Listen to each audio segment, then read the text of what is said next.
Another huge win in college football, and this time it's an upset. Oklahoma beats Tennessee on the road to stay alive in the college football playoff hunt, 33-27.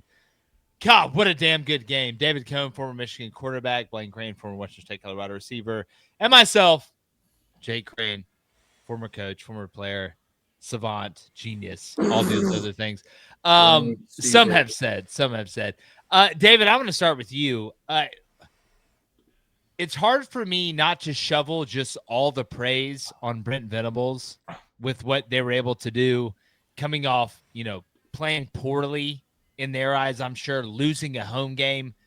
I've coached against Tennessee in Neyland Stadium. I know how hard that is to be able to rally the troops in a must-win game to get you to 7-2, 3-2 in the SEC, but most importantly, keep you alive in the college football playoff hunt.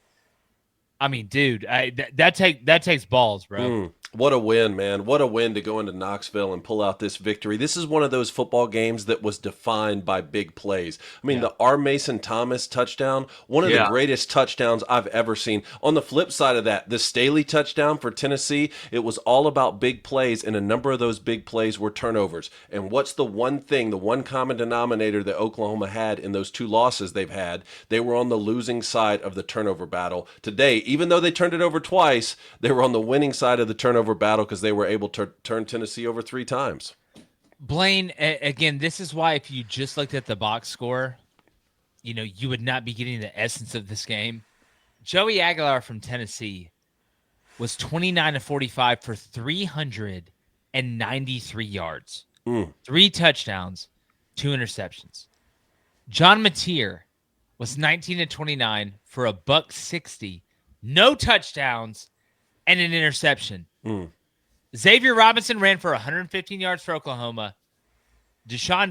No rusher had a touchdown for Tennessee at the running back position. John Mateer scored 1 on the ground. Xavier Robinson scored 1 on the ground. Nobody from Oklahoma in the wide receiver group scored a touchdown. And they were able to win in what most would call a shootout at 33-27.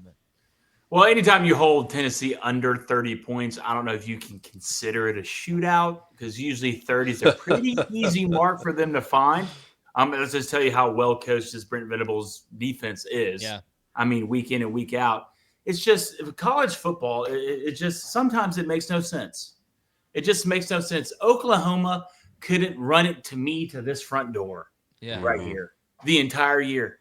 And you go against Tennessee, you ran it 35 times. You almost averaged 6 yards a carry, almost 200 yards rushing. And I tell you what, Ben Arbuckle is not scared to run John Mateer. He's not afraid at all. Even after surgery with his hands, he had the same amount of carry as their leading carry running back. Both had 16 carries. So at this point, Tennessee, I'm sorry to say, but you're out of the playoffs. That doesn't mean you should give up on the season. I'm sure Hype will have those guys ready. But this was a playoff staying game, and Oklahoma went on the road at Tennessee in a blackout at 6:30 at night and didn't flinch, right?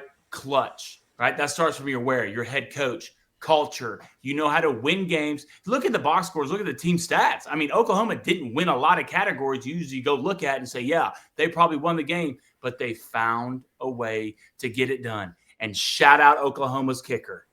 Shout him out now. Sandell. Tate, he was Tate, you want to know the difference? That's why it's a 3-phase football game, right? I'll do the Inglourious Basterds 3, right? It's a 3-phase football game.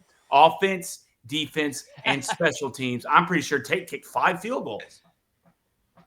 No, I mean, again, it's at this point, it is purely survive and advance. It doesn't matter how you do it. Doesn't matter if it went how you wanted it to go. You're either winning and advancing or you're losing and you're out of it. So as sad as that is to say to Tennessee fans, you're out of it. It's over. Like that's not to say you can't go play in a great bowl game. And Joey Aguilar still, I think, worked out, but you are out of the college football playoff contention. But if you're Oklahoma, look, but you still got Florida and Vanderbilt, and you want to win those football games. Sure, you know. And also, I know it hurts to lose, but the all-black uniforms on Halloween week. They're so gas. They look good. Again, absolute from Tennessee. Yeah. And am I crazy for saying that I thought Tennessee's defense rose to the occasion for a lot of this game? Maybe it's because I had such low expectations for Tennessee on defense, but look, they were playing a lot of man coverage on critical downs, having success, getting after the passer. I mean, I know it's crazy to think whether you're looking down at the scoreboard and there's 30 points on it, but for the first half and really even for the first 2.5 quarters, I thought Tennessee's defense was really keeping them in the thing. Yeah, well, you got to understand, obviously, Oklahoma scored a touchdown on defense. So, really, Tennessee's defense only gave up 26. And how many field goals? Yeah. Got 4 or 5, whatever it was. I mean, you would think that would be good enough at home, even though we know, Oklahoma's defense is talented and they can do some things. But if you're Oklahoma, all right, you're still in the hunt. All right, you're still playoff chasing. But the bad part is, here's your last 3. At Bama. Missouri at home. Okay. Maybe a little bit better with the backup in. LSU at home. Wouldn't want it any other way. Well, I would want it. I would want it any other way. I would 100% want Ole Miss's schedule. Like, it's not like I would definitely want that over what's happening. I don't think either one of these teams are making the playoff. I don't think Oklahoma's beating Bama. Why would I think Oklahoma's beating Bama? Why? Exactly what they want you to think. Is you keep saying stuff like that. Okay. That's fine. Come on, Jim. Let's go, Jim. And Oklahoma kept them out of the playoff last year, too. Oh, God. And this one's in Tuscaloosa. I know what's going to be on the locks part. There's been a lot of problems in the Alabama running game. You get one-dimensional. You never know. I mean, I don't think the under would be a crazy play. We'll see what it is. But, I mean, it's going to be a rough stretch from here on out for Oklahoma. But make sure you're locked into Crain and come for everything that's going on. The coaching carousel. I mean, come on, people. We know more people are being let go. Any parting shots from you guys? Great win for Oklahoma, man. Yeah. I didn't think they had it in them.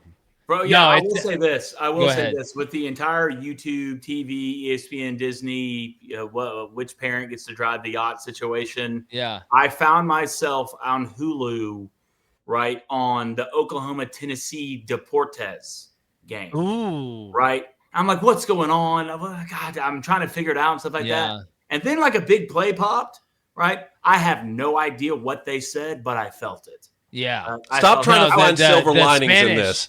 There are no silver linings in this, though. Yeah. No. I will say the Spanish version of anything is so much better.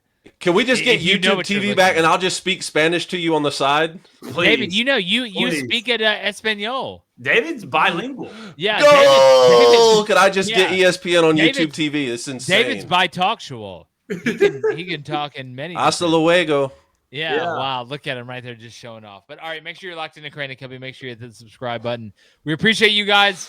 Got a big AP poll reaction. Got a big week ahead of us. So make sure you check us out.